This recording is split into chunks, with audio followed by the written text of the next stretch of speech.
नमो जय। दर्शकों, बाबा साहब ने कभी कहा था कि उन्हें अपने ही पढ़े लिखे लोगों ने धोखा दिया है। ये लाइन बहुत प्रसिद्ध लाइन है बाबा साहब की, और हम सभी पढ़े लिखे लोग इसे कभी न कभी सुने होंगे। बहुजन समाज के लिए बाबा साहब के साथ किया गया यह बर्ताव आज भी जारी है। बहुजन समाज के साथ जो बर्ताव बाबा साहब के समय में, उनके जीवन काल में कुछ चुनिंदा, सभी नहीं, कुछ गद्दार लोगों ने, पढ़े लिखे गद्दार जो लोग थे, उन्होंने धोखा दिया था, वैसे ही आज भी पढ़े लिखों का कुछ एक चुनिंदा, बहुत थोड़ा सा वर्ग जो है, वो आज भी बहुजन समाज को धोखा दे रहा है। शुक्र है कि उनकी संख्या गिनी चुनी है, लेकिन ये बहुत ही सातिर है तो कम, लेकिन सातिर दिमाग के हैं ये जो समाज के गद्दार है। इनमें पहला नाम है पूर्व भाजपाई कौआ उदित राज। पूर्व भाजपाई कौआ सांसद उदित राज, जो कभी रामराज नाम से जाना जाता था, जो घोर अवसरवादी और समाज का गद्दार है। यह भूल गया कि कभी यह घुटने के बल गिरकर भाजपा से एमपी का टिकट पाया था और दिल्ली से जीत भी गया था।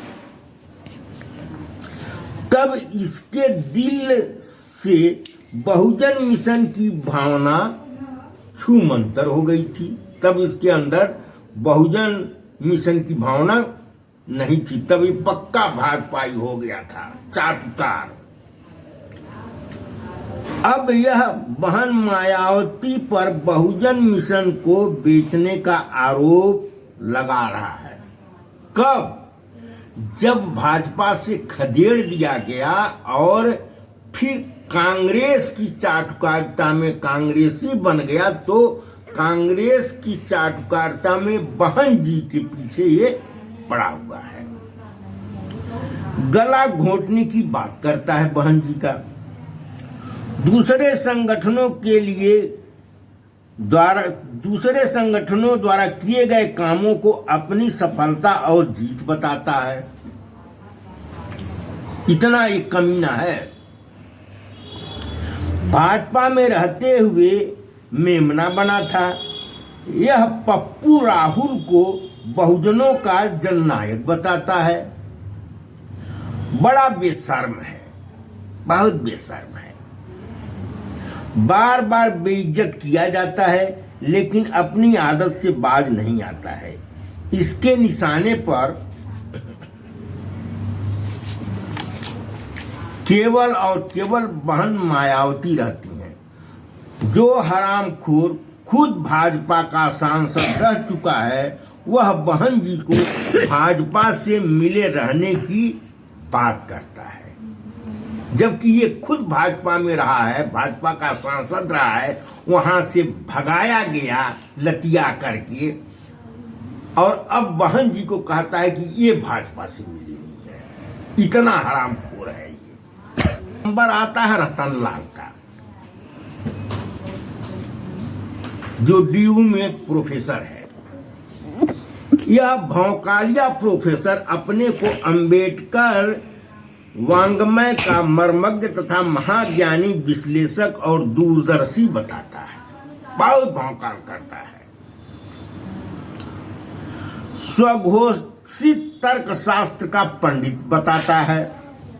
इसे बसपा की यह घोषणा कि हमें हुक्मरान बनना है बिल्कुल पसंद नहीं है। इस वाक्य के सख्त खिलाफ है। ये महागद्दार है। यह अभी भी गांधी का हरिजन बने रहना चाहता है। कहता है कि दलितों का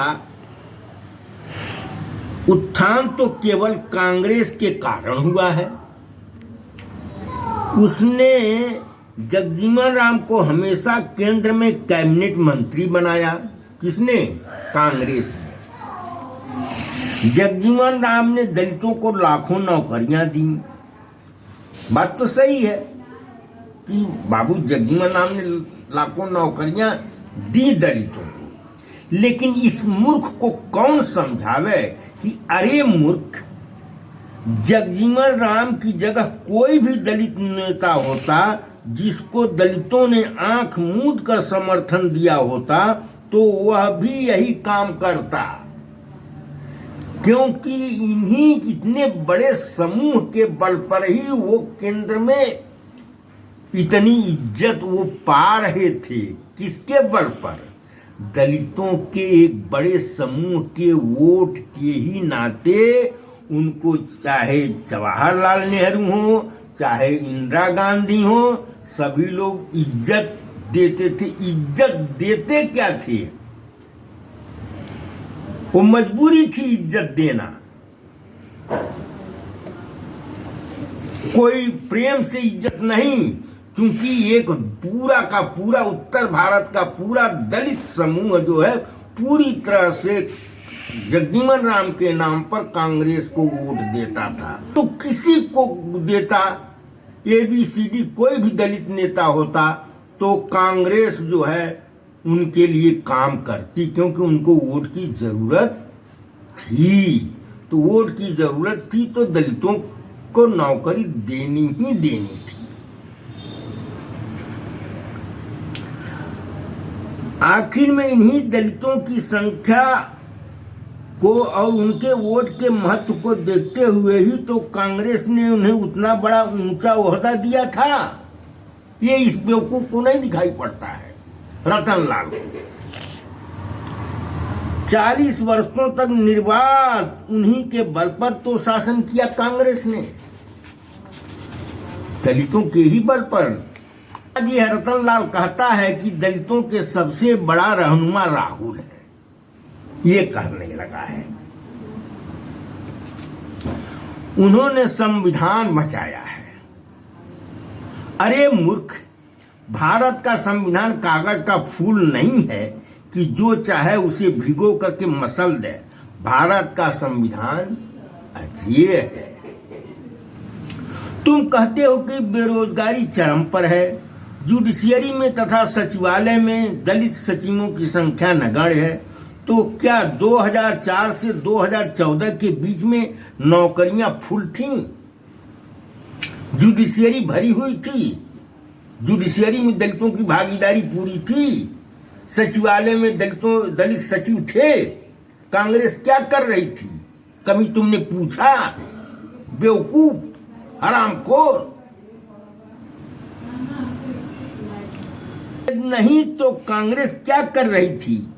क्या कांग्रेस के समय में प्राइवेट कंपनियों में आरक्षण था?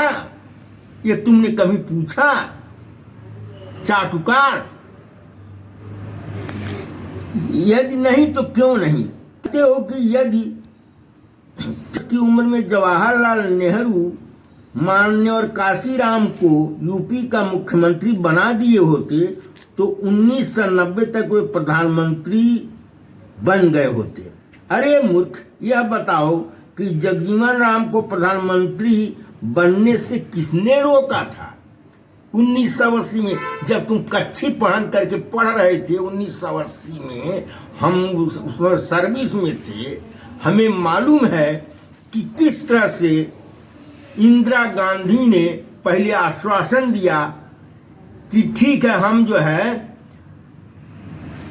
और चरण सिंह से समर्थन तो वापस ले रहे हैं, लेकिन जगजीवन राम अगर यदि बहुमत जुटा लेते हैं तो उनको हम समर्थन दे देंगे।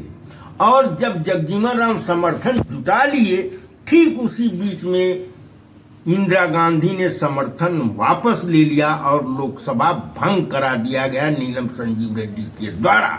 यह बेवकूफ, तुम इस बात को नहीं पढ़े हो, तुम नहीं जानते हो, तुम सब बच्चे रहे होगे, मुझे मालूम है। हमें सब मालूम है वो सारी चीजें कि किस तरह से इंदिरा गांधी को रोका गया, किस तरह से जो है मेनका गांधी ने वो जो है उनके लड़के का जो है भद्दा चित्र ले आकर के पब्लिक किया और बदनाम किया गया।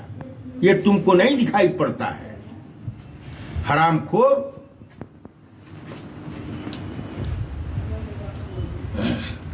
इंदिरा गांधी ने समर्थन वापस लेकर के क्यों लोकसभा को भंग करा दिया? तुम तो एक नंबर के चापलूस हो रतनलाल।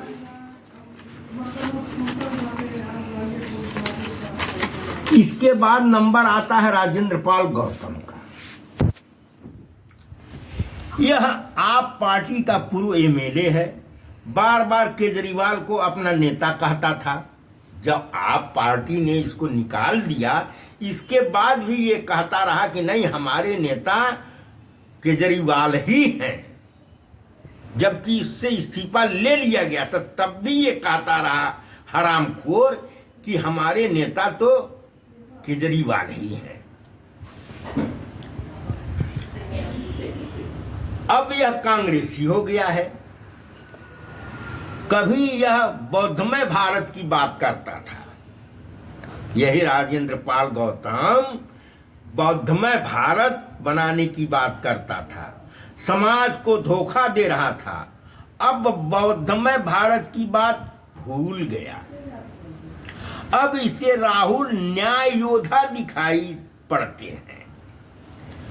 कांग्रेस पार्टी दलितों की हितैषी दिखती है। अरे मूर्ख, यह तो बताओ 1949 में महाबोध टेम्पल एक्ट बना तो भारत में तथा बिहार प्रांत में किसका शासन था, किसकी सरकार थी? ये तो बताओ बेवकूफ। क्यों तुम जो है बहुजनों को धोखा दे रहे हो? कांग्रेस की ही तो सरकार थी। आज एमबीटी एक्ट को खत्म करने के मामले में कांग्रेस का क्या रुख है? क्या राहुल गांधी ने कभी इस पर आंदोलन किया? 1949 में बाबरी मस्जिद में जब राम की प्रतिमा रखी गई तो देश में किसका शासन था? जब रात में राम की एक मूर्ति एक आदमी ला करके बाबरी मस्जिद में रख दिया और ये कहा गया कि रामलला प्रकट हुए हैं, उस समय तुम बताओ बेवकूफ किसका शासन था? कांग्रेस का ही तो शासन था केंद्र में, यूपी में भी। तो इस 20वीं सदी में ये कैसे चमत्कार हो गया कि रामलला प्रकट हो गए? ये तुमको नहीं दिखाई पड़ता कि ये कांग्रेस की चाल थी? क्यों धोखा देते हो समाज को? 1986 में बाबरी मस्जिद में राम मंदिर होने का हवाला देकर पूजा पाठ के लिए इसका ताला किसने खुलवाया था? मालूम है? मालूम है? शायद तुमको नहीं मालूम है, उस समय तुम प्राइमरी स्कूल में रहे होगे या जो कुछ भी रहा होगा। हमें मालूम है, राजीव गांधी ने खुलवाया था। अयोध्या का बाबरी मस्जिद में राम मंदिर का जो तिरपाल था उसका ताला लगा हुआ था, उसमें पूजा पाठ करने के लिए ताला राजीव गांधी ने खुलवाया था, कांग्रेस के प्रधानमंत्री ने खुलवाया था। बेवकूफ, तुमको ये नहीं मालूम? क्यों भटकाते हो समाज को? सच तो ये है कि चाहे महाबोध बिहार हो या बाबरी मस्जिद का झगड़ा, इसके पीछे कांग्रेस का ही हाथ रहा है। ये सारा झगड़ा कांग्रेस द्वारा पैदा किया गया है।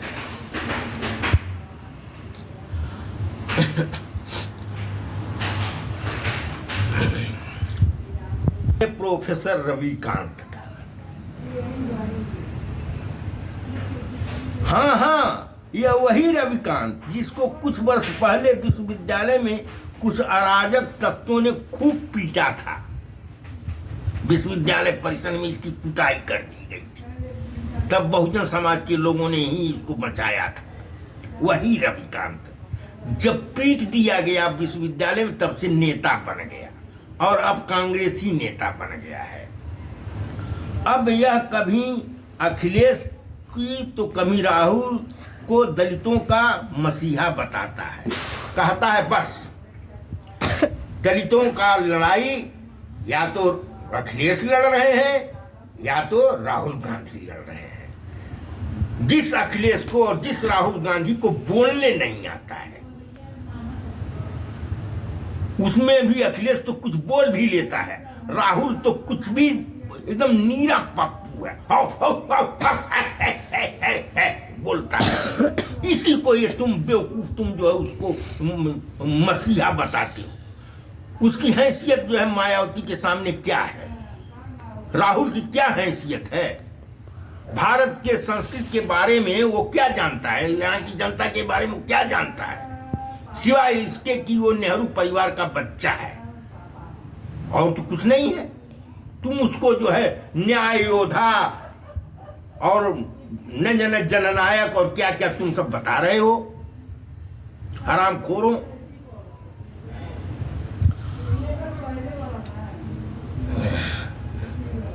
भारत का संविधान बचाने में इनका बहुत बड़ा रोल रहा है।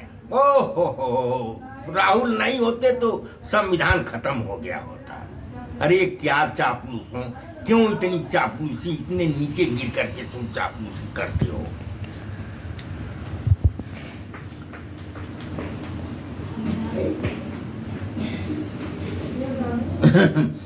नहीं तो अब भारत का संविधान बदल दिया गया होता। तो यह सज्जन महान राजनीतिक विश्लेषक हैं। कौन? प्रोफेसर रविकांत अपने को राजनीतिक विश्लेषक के रूप में चैनल पर आते हैं और उलझुल बातें करते हैं। प्रोफेसर क्या हो गए कि सर्वज्ञ हो गए, बहुत भारी। इनके जितना ज्ञानी कोई है ये नहीं। अभी कल के लड़के हैं और विश्लेषक हो गए। मायावती में मीन मेघ निकालने लगे, काशीराम में मीन मेघ निकालने लगे। ये विश्लेषक हो गए। जिस समय मायावती सड़कों पर घूम रही थी, जिस समय उस समय चड्ढी पहन करके, नंगे चड्ढी में नहीं पहनते थे, नंगे घूमते थे। आज ये जो है मीन मेघ निकालने लगे हैं। मायावती के काम के लाखों हिस्से के 1,00,000वां हिस्सा भी ये काम नहीं किए। ये हो रतन लाल हो चाहे वो दिखराज, और मीन मेघ निकालने चल दिए मायावती का हरामखोर।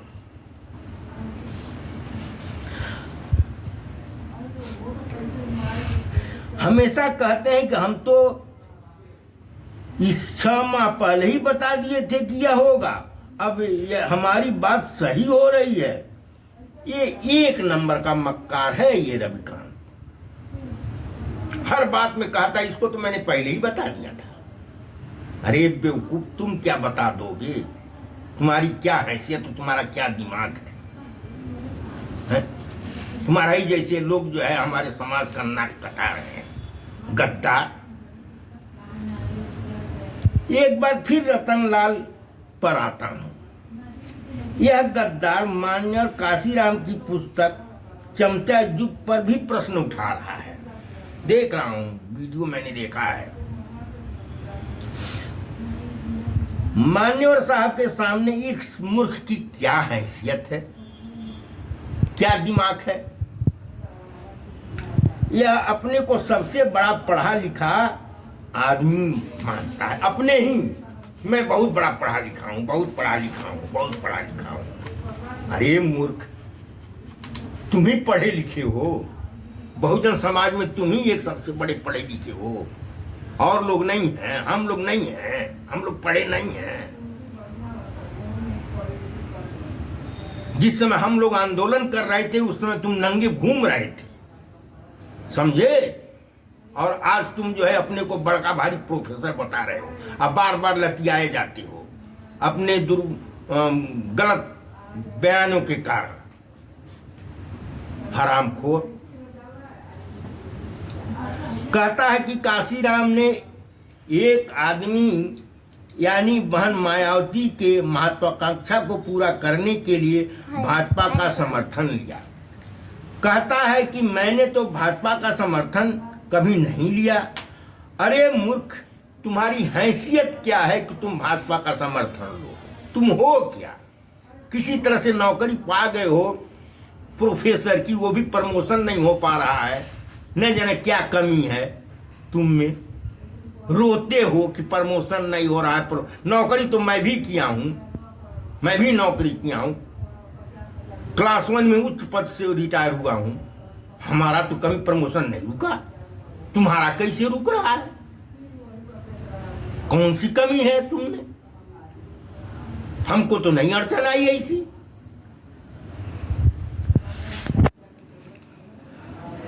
मायावती जी ने भाजपा का समर्थन लिया, लेकिन एजेंडा तो अपना चलाया।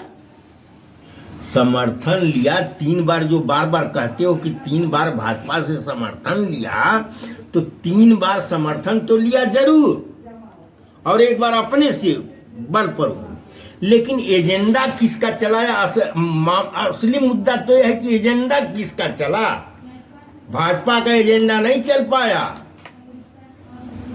जब भी भाजपा ने प्रेशर डाला, उन्होंने जो है लात मार दिया कुर्सी को, और जब तक रही तब तक अपना एजेंडा चलाया, अपने शर्तों पर समर्थन लिया, वो भी अपनी शर्तों पर। तुम में यह हैसियत है कि तुम ऐसा कर सको?